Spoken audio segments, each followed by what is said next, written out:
Hello pilots and friends, today we're jamming in F-14B. I'm going to show you how to use Phoenix missiles and just as importantly, how to survive them if you're on the wrong side of the Tomcat's very powerful radar.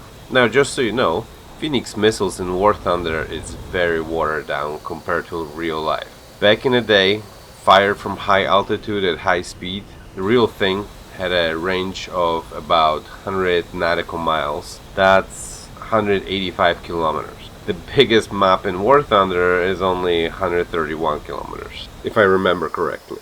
At least as of 2025. So in the game, the Phoenix tops out around 50 to 60 kilometers at best. And remember, both the missile and the F-14 are 1970s technology. I'm telling you this to illustrate just how insane this plane was when it first came out. It could still hang with 2000 era jets. Alright, so how do you jam in this legend? First, switch your radar to TWS, track while scan, and set it to 93 kilometers range. Get some altitude because TWS is a Doppler radar and does decent job looking down. Now you're hunting for unfriendly targets, the ones without the line above them. Once one is heading towards you and you are within 50 kilometers, I like to send them a first AIM-54. This guy here looks like he's chasing a friendly, so I push in, figuring he's too busy to shoot at me. The replay view isn't perfect, so it looks like I lost the log, but I had him in TWS the whole time. Now he's turning towards me and within 25 kilometers. This is near where Phoenix missile can take over with its own radar. That's what it's called going pitbull.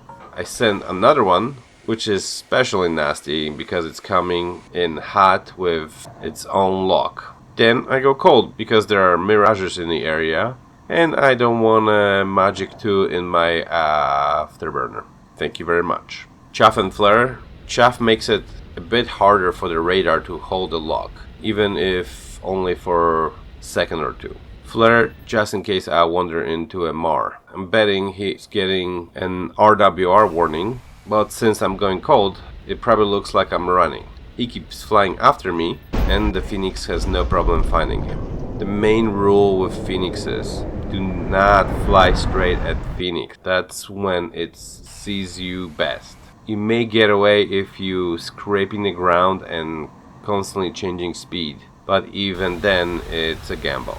A few minutes later, friendly calls for help. I head towards him, find my target, but I keep losing the log, probably because he's super low. Quick switch to narrow TWS for better focus. Lock him up clearly, fire Phoenix at close range, then notch him into a corner of the radar gimbal.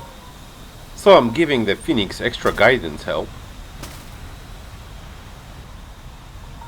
He seems to be following someone else and not going for me. So quick push and one more Phoenix for good luck. And then once the Phoenix go pitbull, I go cold again. From the RWR, I know it's a Mirage 2000 and I definitely don't want to merge with that thing, and it's Magic 2s. He's smart and manages to notch the Phoenix while staying low, but remember, if the Phoenix loses lock, it will still go to the last known calculated impact point, so don't fly straight and at the same speed. He gets lucky, the first Phoenix guesses wrong and hits just in front of him. Still, that was spicy for him. The second one still has a lock on him. He should be keeping it at his 9 or 3 o'clock.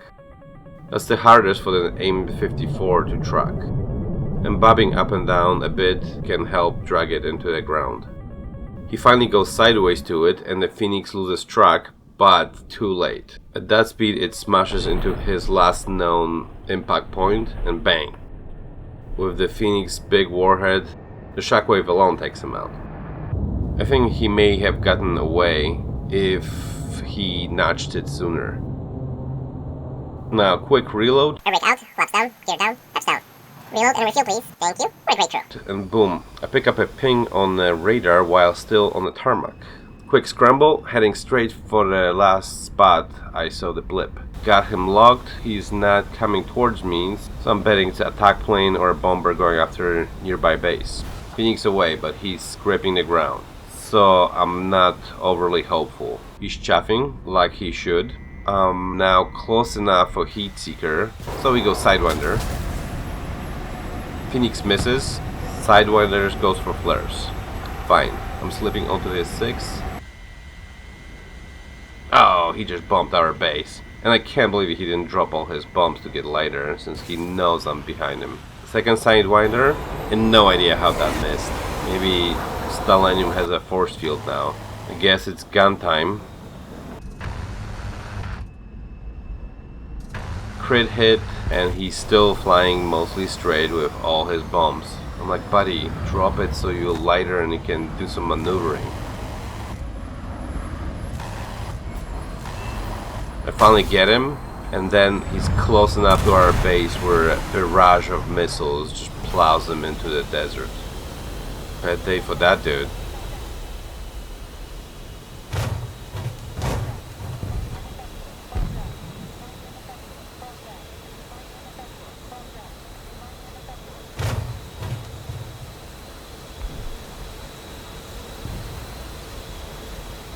Around 3 minutes later, another signal, not flying towards me, so let's push. Oh, sorry, wrong scale on the radar in the replay, but the Phoenix is out at 40 kilometers.